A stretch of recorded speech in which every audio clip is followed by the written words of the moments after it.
Fan remove చేస్తే neck కట్టు. Indrasena Reddy బెదర్ of Kondareddy.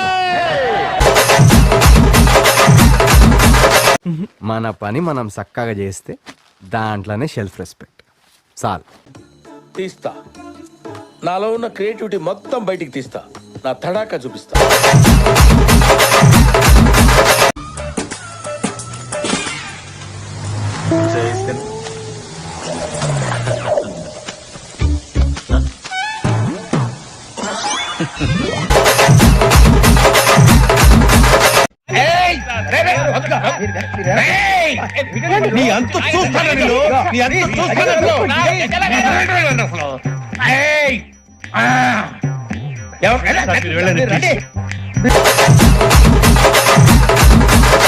ఎవడు కొడితే దిమ్మ తిరిగి బ్రెయిన్ బ్లాంక్ అయిపోద్దో ఆడే నేను.